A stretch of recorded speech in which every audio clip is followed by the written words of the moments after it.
Home Sweet Home Part 3. We had hardly finished our dinner when Wale, Momo's best friend, came in. She was a small emaciated woman with a pointed nose and small, sharp teeth. She came in, almost ghost-like, out of the enveloping darkness into the one light of the hurricane lamp. I did not recognize her immediately, but when she greeted Mama, I knew the voice could only be hers. I sprang to my feet and fell into her outstretched arms. I could feel her arms tighten around me as a sob escaped her involuntarily. And when she held me gently away, the better to see me against the light, I noticed how much she had aged.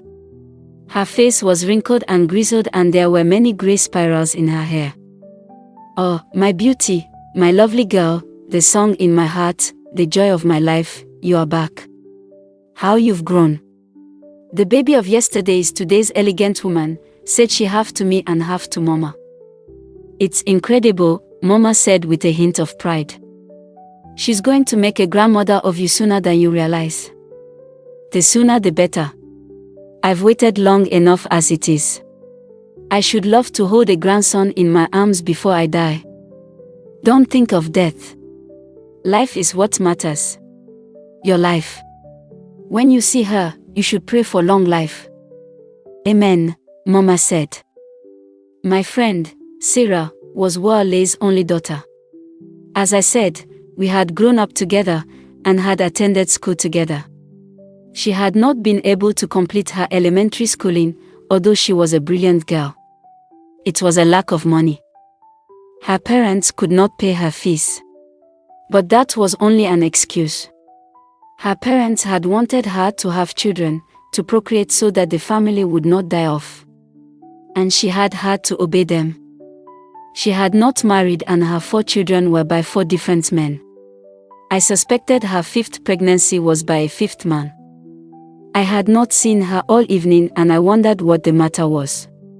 It was most unlike her to be absent on the day of my arrival in town. I asked her mother after her.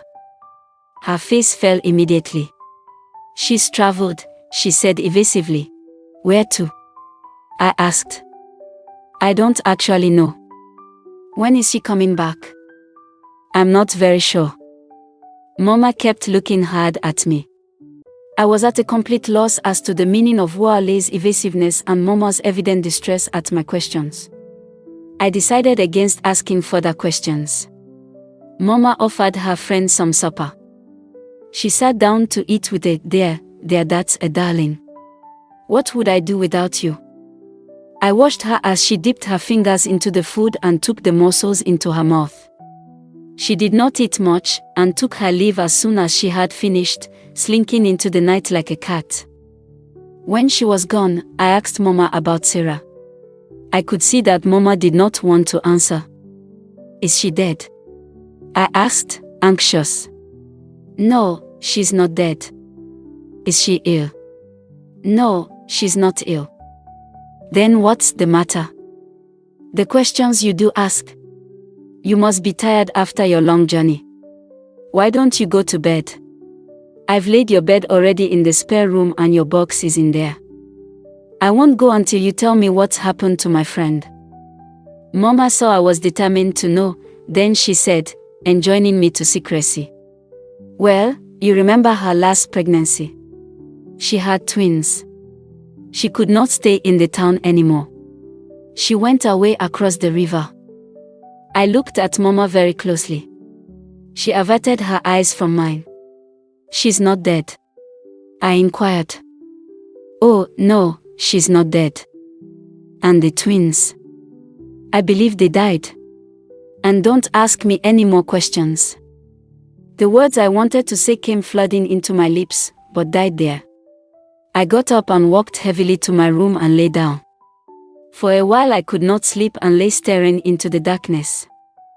And out of the bowers of the night came the rhythm of drums in the distance, the hooting of owls, the swooping and beeping of bats, the bopping of toads, the humming of night birds and the words of a mournful song welcoming me to the embrace of the spirits of my home, my sweet home. Thank you so much for watching. Like, share, and let's hear your thoughts in the comment section. Subscribe to the channel if you haven't done so yet. Your support helps keep us motivated to do more. See you next time.